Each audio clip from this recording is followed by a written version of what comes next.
suite des vidéos sur les lois de probabilité à densité, nous allons définir, après une première approche dans la vidéo précédente, ce qu'est la loi normale centrée et réduite. Dans la vidéo précédente, nous avions travaillé avec la loi binomiale et en généralisant pour un grand nombre de tentatives, on avait travaillé avec n est égal à 400, on avait observé que, globalement, l'histogramme représentant donc la loi binomiale donnait une courbe en forme de cloche. Nous avions fait une approche qui nous avait permis d'évoquer l'idée d'une courbe, ici représentée en bleu, d'une fonction, que nous avions appelée une courbe de Gauss, qui pourrait représenter donc une densité de probabilité d'une variable aléatoire qui pour le coup serait continue, alors que la variable aléatoire correspondant à la loi binomiale, elle, est bien discrète, elle ne prend que des valeurs entières. L'idée était donc de définir la fonction de densité de probabilité correspondant ici à la courbe en bleu, à la courbe de Gauss. Et la mauvaise nouvelle, c'est une très mauvaise nouvelle, c'est que la variable aléatoire grand X qui va suivre, donc ce qu'on va appeler la loi normale centrée réduite, elle va avoir une fonction de densité de probabilité f qui va avoir cette tête-là. F de x, elle va être définie sur R, est égale à 1 sur racine carrée de 2pi exponentielle de moins x carré sur.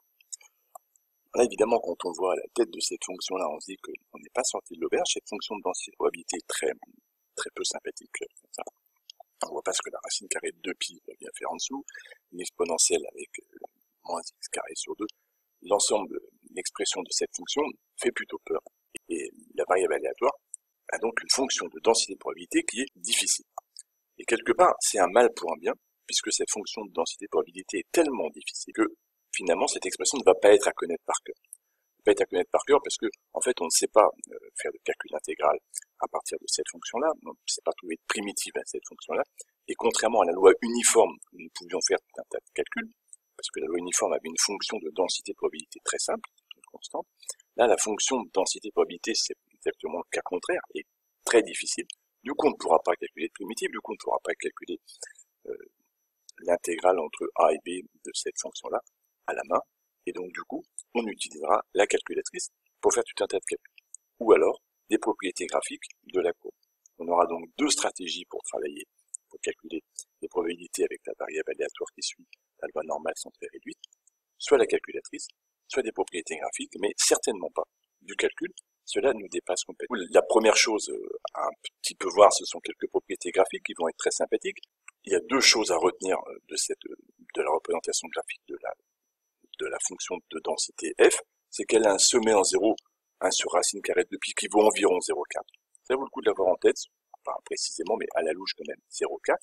Et on observe que cette fonction a un axe de symétrie, qui est l'axe des ordonnées. Juste pour terminer, on en reparlera plus tard dans une autre vidéo, mais on va définir deux paramètres de cette variable aléatoire grand X, qui suit la loi normale centrée réduite.